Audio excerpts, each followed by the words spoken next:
La historia del enfermo mental Cebí solo tendría interés si alguien le diera por escribir una obra de teatro al modo calderoniano sobre el engaño de la locura. Por desgracia esto no es así y su personaje tiene una notable importancia histórica porque su mito y sus ideas perduraron. Sirvieron para dignificar del todo al marranismo, para elevarlo al dogma mesiánico.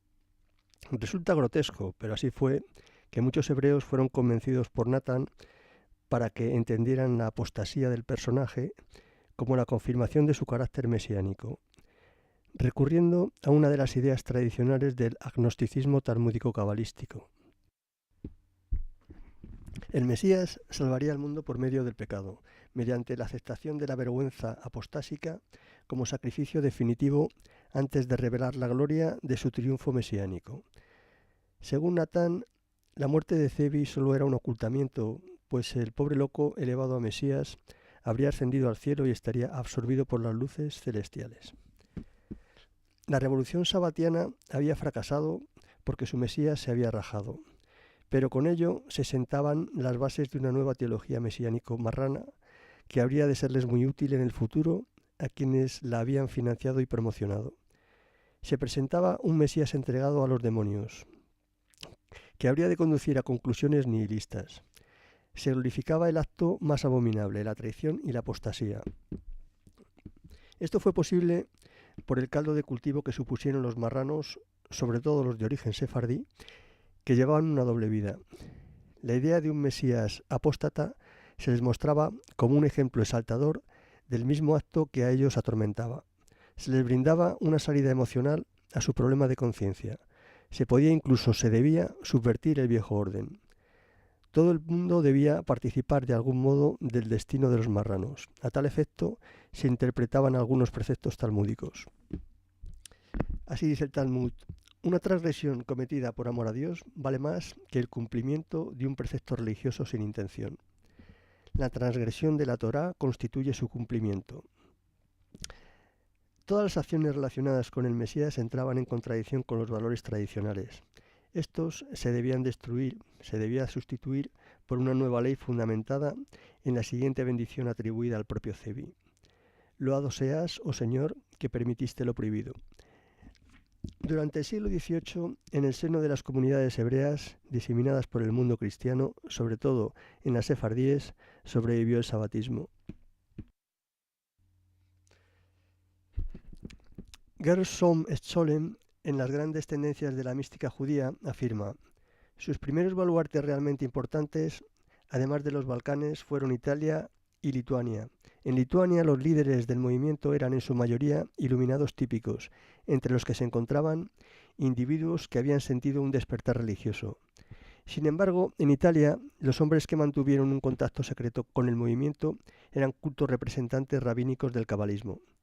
En las comunidades balcánicas la tendencia radical e incluso nihilista estaba destinada a fortalecerse. La secta se propagó hacia las provincias del sur de Polonia, la mayor parte de las cuales se encontraban en esa época bajo dominio turco.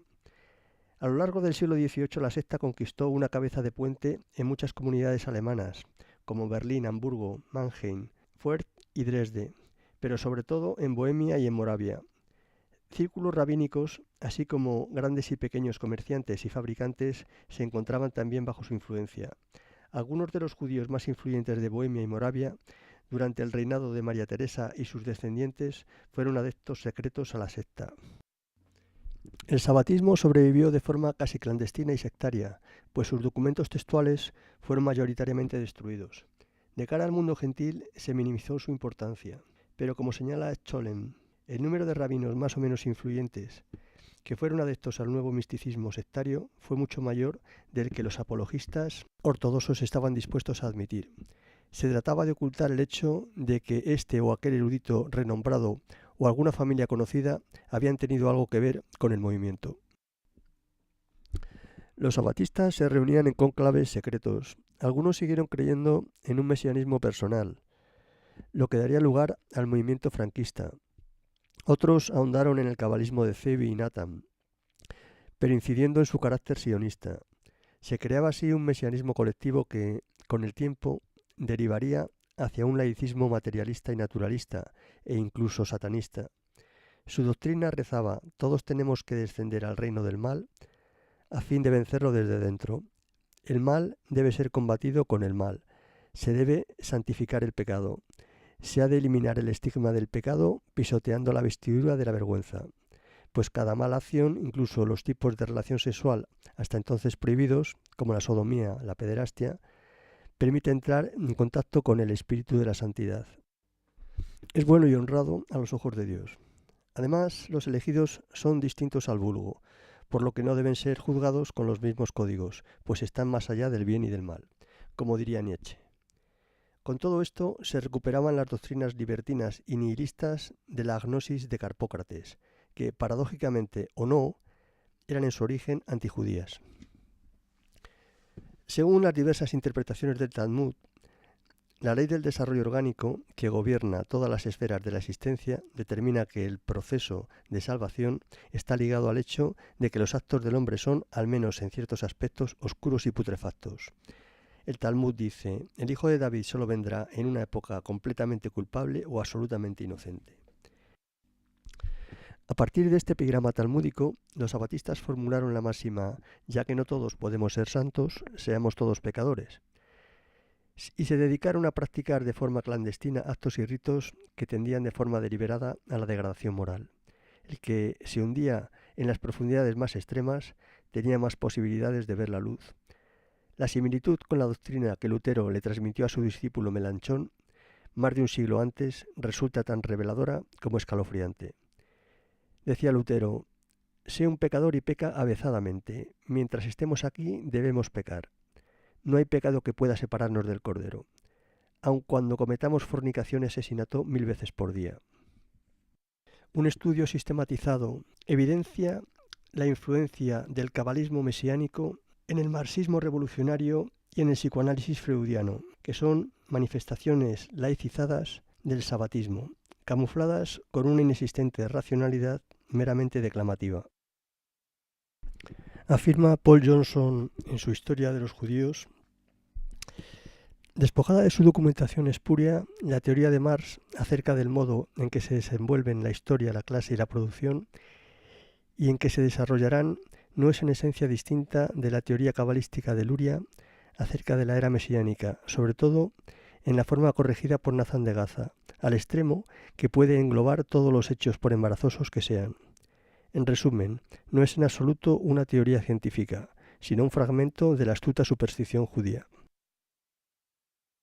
Si el freudismo, como el marxismo en ciertos aspectos, es un sistema de superstición, si adolece de la misma cualidad osmótica que la cábala mesiánica de Nathan de Gaza, es decir, la capacidad de encajar los hechos incómodos a medida que aparecen, no es algo sorprendente, porque proviene del mismo marco general. La ciencia occidental es más un barniz que sustancia.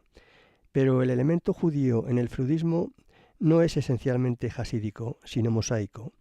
Freud deseaba hallar un nuevo sistema de ley casi religiosa, con toda la fuerza y la permanencia que eso implicaba.